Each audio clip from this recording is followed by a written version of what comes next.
If I say this dress is not the right size, I need dash one. What will you choose? Other or another one? Let's find out. Another. Another is used with singular countable nouns. Means मतलब countable जिसको हम count कर सकते हैं और वो singular होना चाहिए. And it means one more, means additional. For example, suppose there are 5 persons in a room and we have 4 chairs. Then we will say we need another chair. अब यहाँ पे another का मतलब one more है. Next example. Would you like another cup of coffee? That means you already have 1 cup. Do you want another? Means आपको क्या one more cup चाहिए? It also means the different one. Okay, another का मतलब different one भी होता है. But the same kind. Okay, different one होना चाहिए मतलब उसका kind और category same होना चाहिए. तब हम another use करेंगे. For example, this dress is not the right size. I need another one. Or I need another dress. अब मीन्स यहाँ पे है कि डिफरेंट वन चाहिए but the kind should be same. Next one is other. Other is used with plural और uncountable nouns.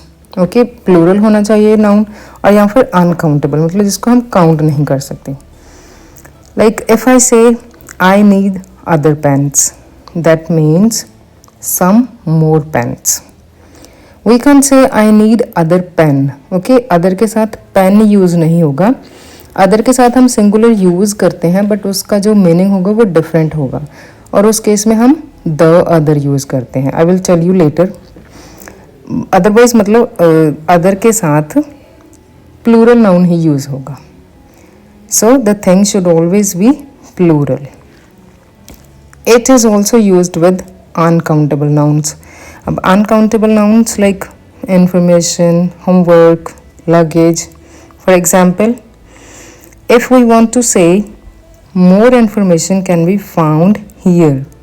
अब इस sentence में हम more की जगह हम other information भी लिख सकते हैं.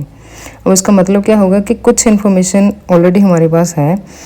If we want more, okay, अब हम ज़्यादा information लेना चाहते हैं तब उस केस में हम मोर इन्फॉर्मेशन भी लिख सकते हैं और if we want we can write down other information also, like other information can be found here. Next जो अदर का यूज़ है वो है the second of two things और इस केस में हम ऑलवेज द अदर यूज़ करेंगे मतलब अदर के साथ जो डेफिनेट आर्टिकल होता है द वो यूज़ होगा.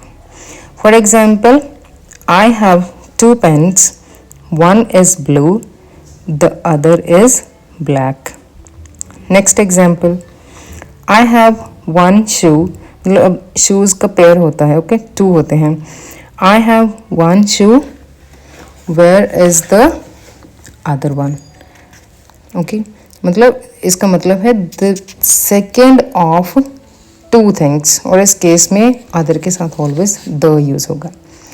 नेक्स्ट है the others.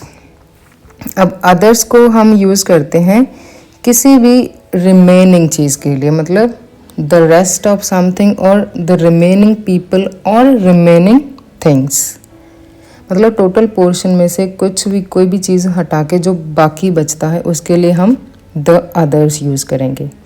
For example 3 students are here or 3 students are present, the others are absent. मतलब टोटल में से 3 हैं यहाँ पर जो बाकी सारे हैं the others are absent. Next example, take 1 chocolate and give the others to your friends. I hope you got the difference. Just have a look at this. Another, other, the other and the others. Another means one more, different but same kind. Other means additional, okay, one more, different one, and it will be used with plural nouns. Next, the other.